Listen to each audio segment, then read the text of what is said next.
Alright, so here we go. We're going to go ahead and finish out this project by adding colors to it. So the objective is to make the frog stand out. So we're going to emphasize the frog. That is one of our principles of design. So when you do this part, the colors that you choose are totally up to you. Okay. But what I do want you to concentrate on is using the techniques that we did on the last assignment, which was pressure, color mixing, antiquing, and cross hatching. You can choose whichever techniques work best for you. Okay. So I'm just going to go ahead and get this started, and then you guys can finish. So here we go. So I would highly recommend that you have a scrap sheet of paper to place underneath your hand, because this area back here is going to smudge fairly easily if you don't do this. Okay. So let's go ahead and get started. Since this area right here in the background is light, then I'm going to make this area of the frog just a little bit dark. Okay. So I'm going to do that with let's go with a greenish color. Okay. You do not, for this assignment, you do not have to use realistic colors. You can use whatever colors you want. So I'm going to start here, and I'm going to start working with my green. Remember from the worksheet that color pencils that are wax based, they're a little bit difficult to blend at times. So make sure that you're taking your time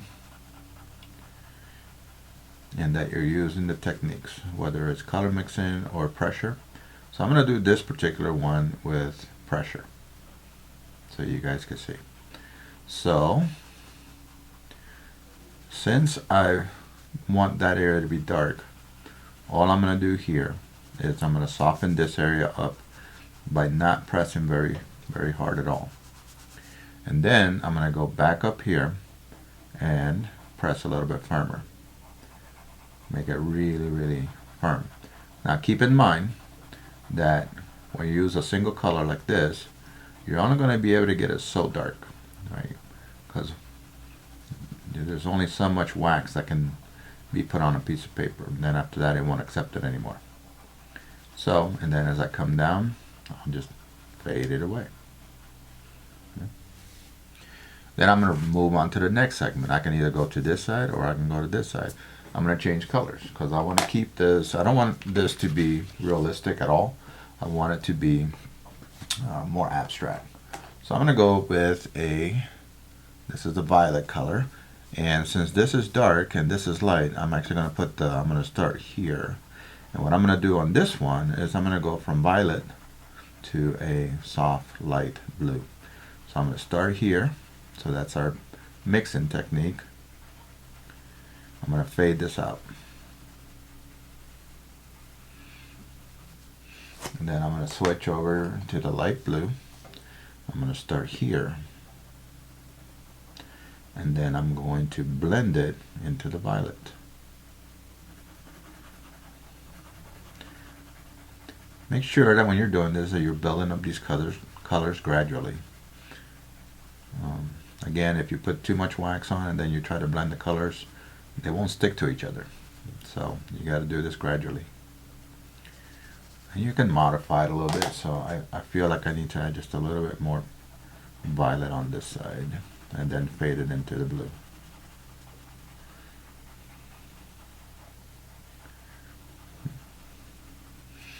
Alrighty. And you're just going to go through this entire process, one little segment at a time. So again, the colors that you choose are totally up to you. I'm going to get nice and bright. I'm going to pretty much use all of my colors. So this time I'm going to go red on this side, and then I'm going to go to orange on this side because orange is a lighter version of red. Okay. So I'm just going to keep going through this process, and then I'm going to be back to show you what it looks like when it's done.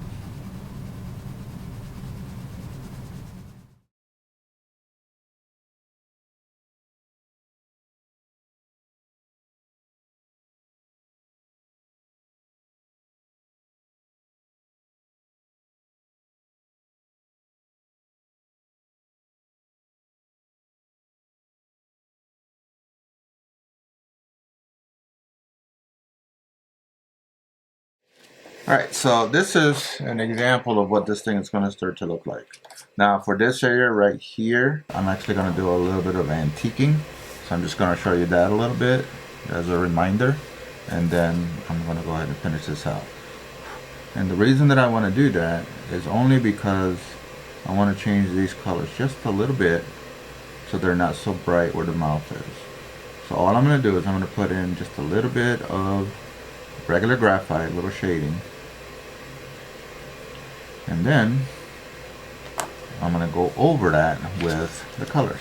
So this is light and this is dark, so I think I'm going to go with a red there. But because it's got graphite on it, it's actually going to look more like a maroon color. So it's not going to be as bright as this over here.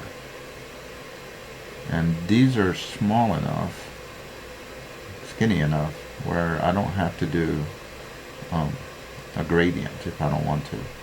So I'm going to go with red on this one. Here we have green and red, so I think I'm going to go with the blue on that one. And I'm going to go with the lighter of the blues.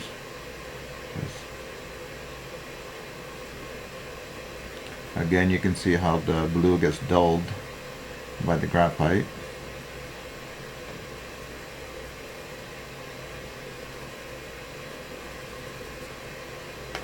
And here we have blue and red, so I'm going to go back to green on that one. And I think I'm going to go with a dark green.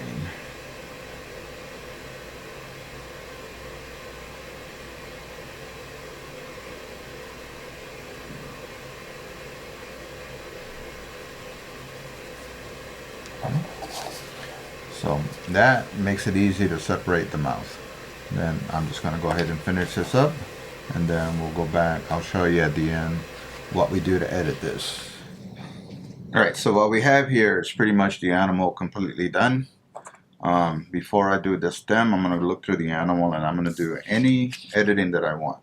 So, for example, right in this area right here, I can see some ghost images that I want to get rid of so that I don't have an outline around the colors. So I can take my eraser and just try to lighten those up as much as possible. Same down here. That way when I do the color in the background, I should be able to hide anything that remains. I'm also going to look for areas that I don't feel are mixed enough. So like this right here, to me there's not enough of a transition here. So I'm going to go back and I'm going to do a little bit more work on that. And all I'm going to do is I'm going to take that same orange that I had and I'm going to press just a little bit firmer. Okay. So right here on this edge where it meets the green, I'm going to go ahead and press firmer. Then I'm still going to fade it, but that gives me more of a separation. Okay. So don't be afraid to go back into this and do a little bit of editing to really make it stand out. I got to fade it here so I don't leave a stripe, but here I can press very, very firmly to make the color stand out, the orange stand out. This is about as dark as I can make this orange without mixing a new color into it. I'm going to do the same thing on this side. I'm going to just squeeze a little bit firmer with the red and then fade it into the orange. So that was the brighter of the two reds. So just press a little firmer just to make that corner a little bit darker. And then I'm going to fade it. Remember to use the little circular strokes to blend. They're so much easier to blend than going back and forth. And then fade it out in the middle so the two colors meet, but we really can't tell where those are, where that's happening. Okay. Alright, so once you think you have everything done before you submit your work, make sure that you go through and you check and see if there's anything that you need to edit. So I do have a couple of examples and I saved them on purpose so that you guys can see it. So for example, right here I have this little line here. It's not a complete shape, but I do want to separate that. So the easiest way for me to do that is just to create a bit of a shadow where that line is. So I'm just going to turn my paper sideways and I'm just going to darken up this area a little bit more, and I'm darkening it with the dark red because red is slightly darker than orange. So just by doing that right there, I can still separate that little area right there without actually creating a shape. Okay. Other things that I want to look for. So like right here we have a situation where we have white against white. I don't like that. So what we're going to do is I can either do this little shape by itself, or I can get rid of this line, this one line here, and treat these as two separate shapes here. So then I can take this area here and finish this out.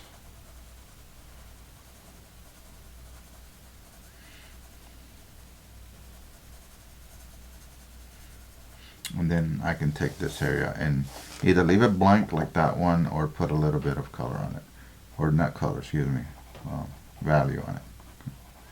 So then I'm just going to go through and just look for little things that I don't like. So like, I don't like this area being so white right here. So I'm going to take, since I have black here and black here, I'm just going to add a medium right here around this, and then I'm just going to fade it and let the bottom stay white. But I felt that that was just too much white showing. So quick modification, and then just fade it away, make it nice and light. Just let it, remember we're practicing doing all this gradation without using our fingers, so please don't blend with your fingers. And then just look around and see if you see any outlines that are still showing, and then get rid of them, make them disappear. So like in this little area right here, I can still see that outline. So all I do is soften that up and replace it with shading, so I don't actually have an outline. And get that little area right there also. Okay. But all in all, I think this turned out pretty good. So we are going to call this one done. I hope this makes sense. Because of the vibrant colors, the frog is going to stand out much more than the background. So the frog becomes the emphasis, or the focal points of this project, and the background is just more like a supporting role. Okay? All right, let me know what you think. Thank you for watching, and I'll catch you next time.